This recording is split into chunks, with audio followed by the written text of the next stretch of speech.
Y una discusión que quedó, que habíamos dicho, que nos íbamos a meter después que pasaran las PASO, era el tema de la seguridad y el espionaje entre fuerzas, ¿sí? Entre fuerzas de seguridad. Y creo que tenemos un invitado de lujo para analizarlas. Abordemos. Estamos en presencia del abogado, especialista en seguridad, excomisario, Luis Vicat. Aparte un hombre de los medios, ¿no? Casi un colega en lo que tiene que ver con el trabajo profesional de los medios de comunicación. Luis, gracias por estar aquí en El Sub y Baja. Un gusto, realmente. A ver, empecemos con el tema de lo que ocurrió a partir del robo extraño en la casa de el hombre del Frente Renovador, de Sergio Massa, el intendente de Tigre. Nosotros intentábamos llegar a algunas conclusiones y hablábamos de que por ahí hubo una suerte de pacto donde finalmente se rompió, ¿no? Porque, digo, si por un lado se sabía que esto había ocurrido desde el sector de Massa, creo que también se debería saber desde el sector del oficialismo. Y si se sabía desde todo el oficialismo, digo, el propio Bernie, lo debería saber claramente la presidenta, porque si no Bernie ya no ocuparía el rol que ocupa. ¿Cómo funcionan las fuerzas de seguridad en lo que hace a su sistema de espionaje y en todo caso, cómo son funcionales o no a la política? A ver, qué pregunta, tiene varias respuestas. En realidad, no deberíamos hablar de espionaje, sino de inteligencia, que es el tratamiento de la información y su dada al superior para que con esa información tratada pueda seguir cursos de acción. Esto es inteligencia. Todas las fuerzas tienen su servicio de inteligencia, las Fuerzas Armadas, las Fuerzas de Seguridad, inclusive las Fuerzas Policiales. De hecho, yo soy analista de inteligencia, egresado en la democracia, por supuesto. Sí. Lo que pasa es que tu currículum es muy largo, pero lo tengo aquí, pero obviamente como un profesional de carrera en lo que es. Y es apasionante realizar inteligencia. ¿Por qué? Porque la inteligencia tiene las diferencias entre publicidad y propaganda de pronto, ¿no? Es de acuerdo a cómo se usa este material que va a ser bueno o va a ser malo. Total. En definitiva, la inteligencia es como el agua. Toma la forma del recipiente que la contenga. Está muy bien. Nos puede salvar en el desierto y nos puede ahogar en el medio del mar. Entonces, creo yo, en mi modesta experiencia de 30 años y pico en las fuerzas y luego en la vida diaria, ya civilizado de alguna manera, es decir, ingresado, introyectado a lo civil, que la inteligencia es una herramienta básica y que ningún gobierno va a desconocer lo que pasa. Concretamente, yendo al tema Massa, es irreal pensar que esto hubiese escapado de alguna manera al conocimiento de alguien. Pero luego están superpuestos los tiempos electorales. Y allí es donde la cosa se nos complica. Sí. ¿Por qué? Porque está la utilización en función electoral, la victimización que puede o no haberse intentado, el efecto boomerang que muchas veces tienen ciertas operaciones de inteligencia, es decir, para crear opinión de todas maneras, y este efecto boomerang a veces no es el deseado.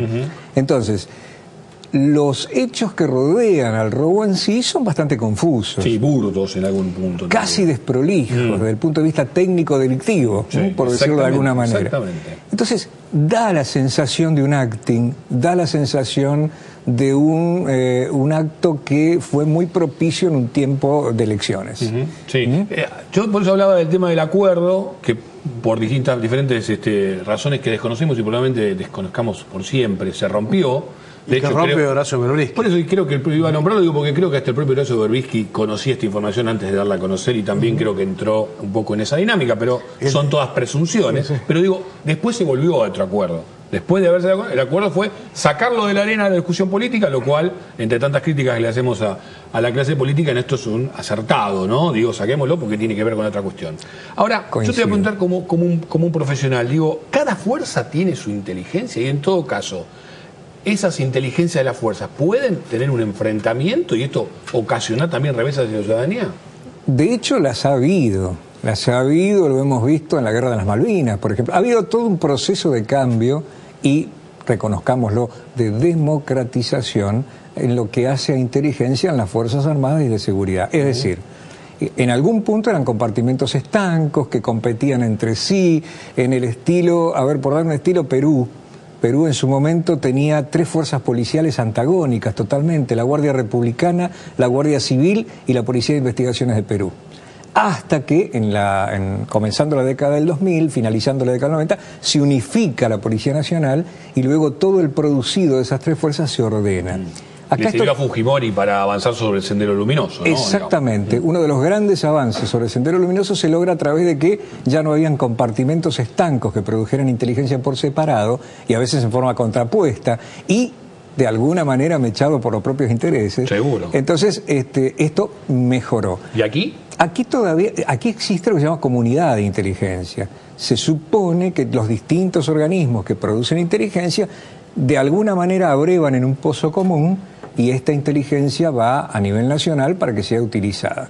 De todas maneras tenemos la comunidad de inteligencia por un lado, el servicio de inteligencia por el otro, servicio de inteligencia netamente civil, lo que se conocía como la CIDE en su momento, y después las distintas ramas de las Fuerzas Armadas, hoy con una inteligencia potenciada, por lo menos en el caso del Ejército, ¿no? con la suba del general Milani, y en algunos otros casos... Buen punto ese, digo, el general Milani, digamos, todos nos hemos detenido en todas las acusaciones con el tema de derechos humanos, pero no las razones por las cuales fue nombrado, que evidentemente vos las has visto también, ¿no? El tema de que, como un común conocedor de la materia y de la actividad, has visto que por ahí se reforzó el tema de inteligencia, ¿no? Hay un viejo refrán en inteligencia que dicen los analistas y es: nada es lo que parece. Claro.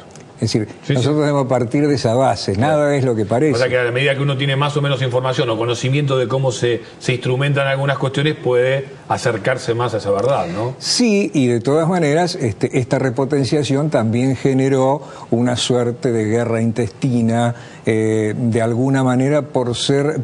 Hay un cierto primadonismo, esto es verdad. Es decir, es quién tiene la mejor información en tiempo y forma, la que sirve más, la que permite al decisor no equivocarse, etcétera, etcétera. Y en esto hay una sorda puja que todavía hasta el día de hoy no se ha... Porque además son distintas formaciones, la formación castrense es una, la paracastrense es otra que está en el medio, y la formación civil en inteligencia es totalmente distinta. Entonces tenemos que evaluar los producidos de esos servicios en función de la formación, más o menos profesional, ¿no? Seguro. Yo me pregunto, está muy buena esta charla, pero para el público, para la gente en general, o sea, ¿nos sirve tener tantos servicios de inteligencia cuando, por ejemplo, no se pudo prevenir 2 atentados como hubo acá a Embajada y a la AMIA, cuando no se puede desarticular una simple barra brava que hacen un desastre en una esquina? ¿Sirve tanta inteligencia? Usted me dice que cada fuerza tiene su inteligencia, la Fuerza Civil de la CIDE, y siguen pasando cosas que prima facie parecerían que con un poco de inteligencia se solucionarían, ¿no? Qué buena acotación, ¿eh? La palabra disparadora gatillo de este diálogo es parecería. Parecería. De pronto quien produce inteligencia se la lleva al decisor y luego el decisor es el que toma las decisiones por verborragia. A ver, en nuestro país... Vos decís que falta la decisión política para realizar lo que dice. A ver qué hago yo con la inteligencia que me traen. ¿Hago, no hago, dejo hacer? A ver, en este país, por ejemplo, que ya estamos perforados, infiltrados por el narcotráfico internacional, estamos culminando exitosamente la segunda etapa de instalación del narcotráfico internacional, la tercera etapa es México. Si yo soy Doña Rosa, vivo en una barriada, no necesito ser experto en inteligencia, y veo las hojas de los árboles que no es otoño y están marrones, sé que tengo una cocina de cocaína a 100 metros. A ver, nada puede moverse sin que la policía lo sepa, y allí llegamos al componente político. Hay que ver quién después con esta información hace, deja de hacer o indica no hacer. ¿Tiene precio la información? Digo, ¿circula como un valor de mercado o en todo caso es utilizada como extorsión? Puede ser las tres cosas. Es un bien intangible, es un bien desde el punto de vista estratégico precioso, es un recurso estratégico precioso, sería casi un mineral raro, por decirlo en términos de gran público.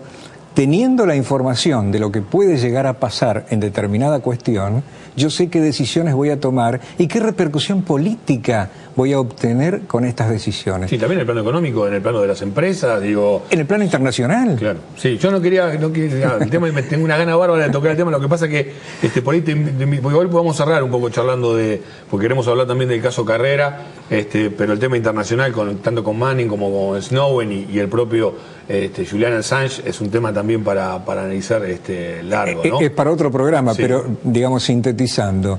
Esto revela de alguna manera que ningún sistema de inteligencia es perfecto en sí mismo. Todos los sistemas son perfectibles, sí, y está en los estilos de que se le imprima a estos mecanismos, más o menos democráticos, más o menos técnicos, más o menos interrelacionados con otros sistemas. Nosotros no somos un compartimento estanco, nosotros formamos parte de un conglomerado mundial.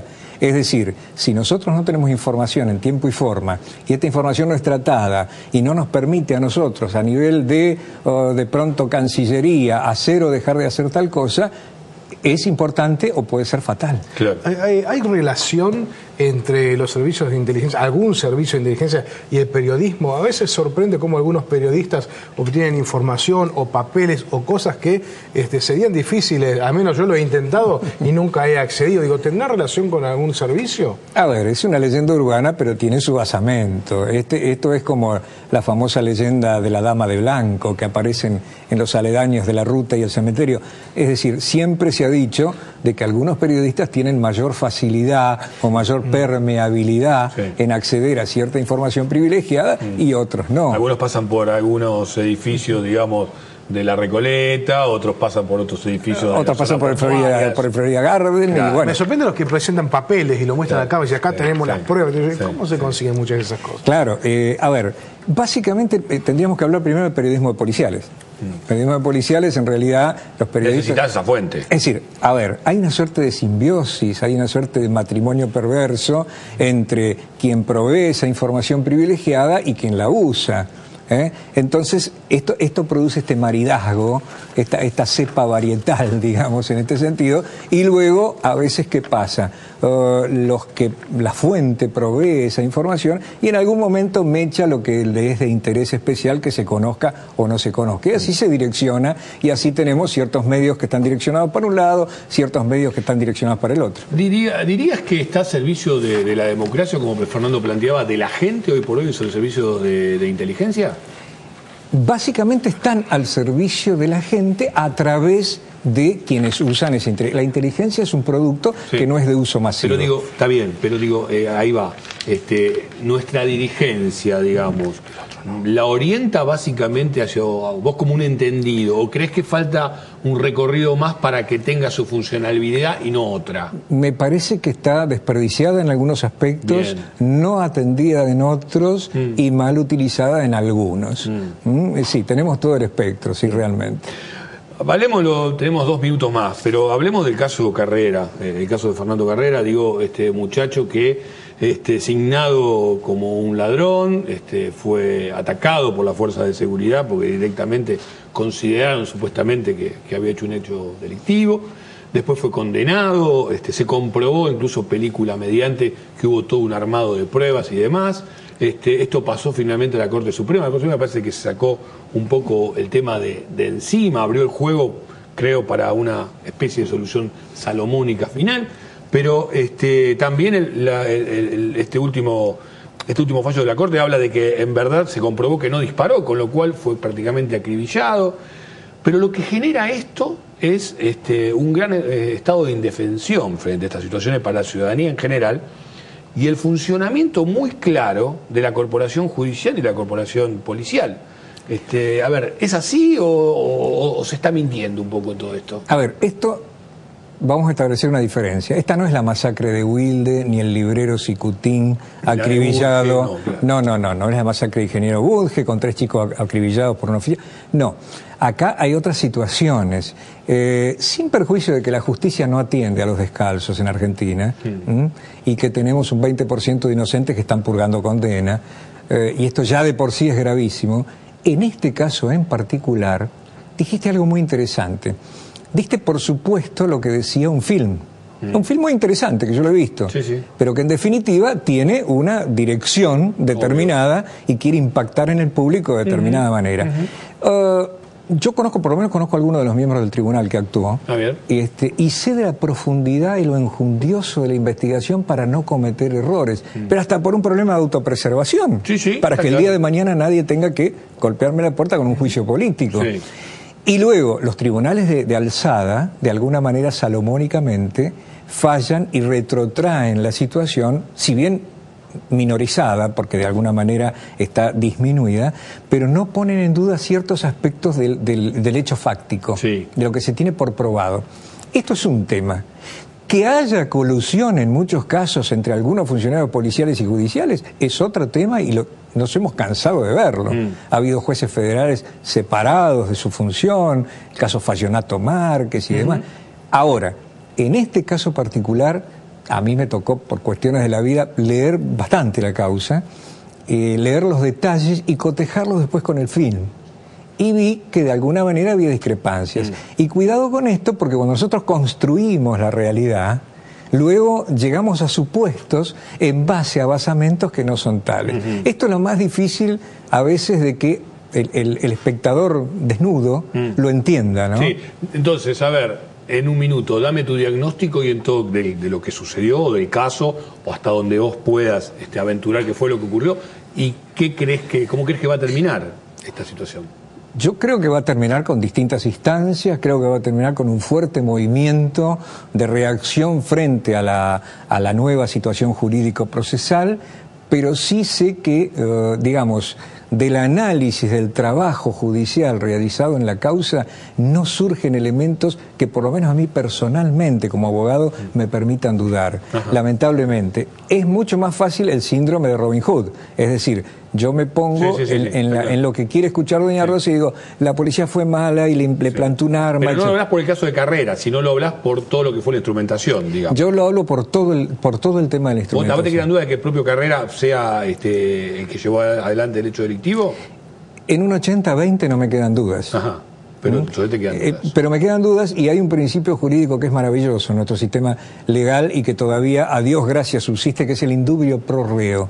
Es decir, la duda sana a favor del reo. Vamos a ver cómo se puede hacer jugar esto. Luis, gracias por estar aquí en el Sub y Baja y te vamos a volver a invitar para seguir con algunos de estos temas y también para meternos con el espionaje, pero en el orden internacional,